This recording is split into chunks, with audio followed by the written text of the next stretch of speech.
এলাকার বাসিন্দাদের উন্নত চিকিৎসা পরিষেবা দিতে উত্তর দিনাজপুর জেলার কালিয়াগঞ্জ ব্লকের ধনকৈল গ্রাম পঞ্চায়েতের অধীন ধনকৈল এলাকায় নতুন স্বাস্থ্যকেন্দ্রের শিলান্যাস করা হলো শুক্রবার।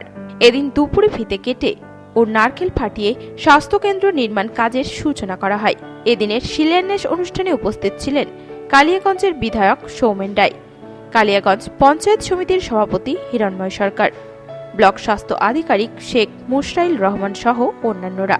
মূলত এলাকায় স্থায়ী স্বাস্থ্য কেন্দ্র না থাকায় দ্রুত চিকিৎসা পরিষেবা পেতে সমস্যা হতো স্থানীয়দের। সেই কারণেই স্থানীয় বাসিন্দাদের চিকিৎসা ব্যবস্থার সুবিধার্থে এদিন এই স্বাস্থ্য কেন্দ্রের কাজের শিলান্যাস করা হয়।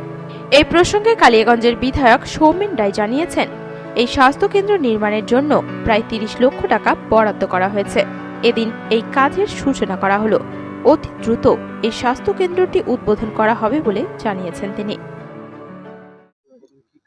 আজকে ধনকৈল হেলথ সেন্টার আমরা শুভ সূচনা করলাম। আপনারা জানেন যে আমাদের সরকারের মুখ্যমন্ত্রী তথা স্বাস্থ্যমন্ত্রী মমতা বন্দ্যোপাধ্যায় স্বাস্থ্য সম্বন্ধে খুব সচেতন। উনি সরকারে আসার পর, মুখ্যমন্ত্রী হওয়ার পর সারা বাংলা জুড়ে স্বাস্থ্যে একটা আমূল পরিবর্তন ঘটেছে।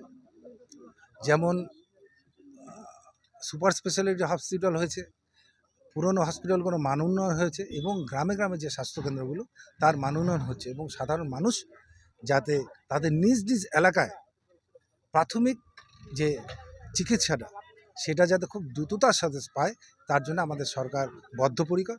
আর সেগুলোকে বাস্তবায়িত করবার জন্য আমরা এই ধনকৈলে একটা প্রাথমিক স্বাস্থ্যকেন্দ্র সূচনা করলাম।